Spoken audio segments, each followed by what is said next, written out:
Éviter la contagion après le regain de tension survenu la semaine dernière au Liban, après l'élimination du numéro 2 du Hamas.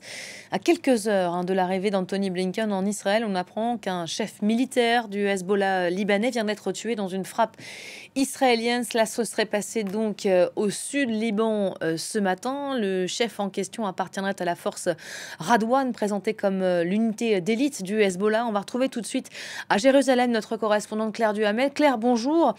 On attend en Israël évidemment l'arrivée imminente d'Anthony Blinken et on le voit bien, les tensions connaissent un regain sur le front nord, hein. Bonjour.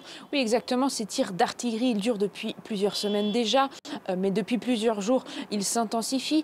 Et cette nouvelle donc de la mort probable d'un haut commandant du Hezbollah risque de faire beaucoup parler ici en Israël. C'est une information qui a été révélée par l'agence Reuters qui cite 3 sources libanaises, mais il est important de préciser que pour l'instant, l'armée israélienne ne confirme pas cette information de Reuters. On sait que ces frappes ce matin dans le sud du Liban, ils faisaient suite notamment à un tir de missiles anti-chars tirés un peu plus tôt sur la ville israélienne de Kiryat Shmona. En fait, vu d'Israël, la situation au nord est déjà celle d'un front, et ce depuis plusieurs semaines.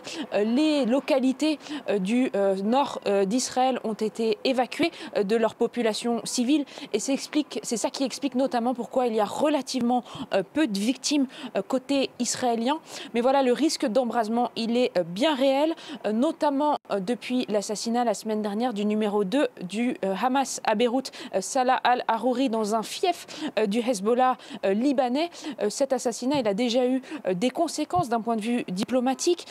Hier, Anthony Blinken rencontrait le Premier ministre qatarien qui lui disait que cela avait empêché, ou du moins empêche un petit peu le Qatar de se poser comme médiateur, que cet assassinat a des conséquences, même si le Qatar entend rester un acteur important des négociations. Voilà ce qu'on peut dire à l'heure actuelle de la situation au front nord israélien. Pour l'heure, malgré l'escalade, Benyamin Netanyahou reste lui inflexible. Un Premier ministre plus impopulaire que jamais, en témoignent ces nouvelles manifestations du jour devant la Knesset, hein.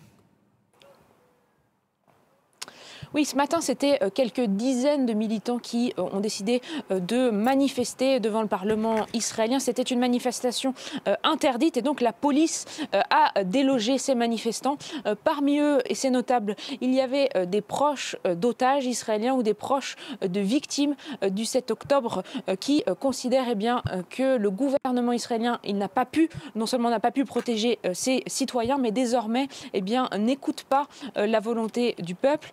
Tous les samedis à Tel Aviv, depuis le début de cette guerre, les familles des otages se rassemblent pour demander des actions pour libérer leurs proches. Et depuis quelques semaines, on observe qu'ils reprennent les codes, les trajets des manifestants anti-Netanyahou qu'on voyait beaucoup sur le terrain avant le début de cette guerre, puisqu'ils s'opposaient au projet de réforme de la justice voulu par Benyamin Netanyahou. Et on observe aujourd'hui comme une fusion de ces deux mouvements qui montre à quel point Netanyahou est devenu impopulaire.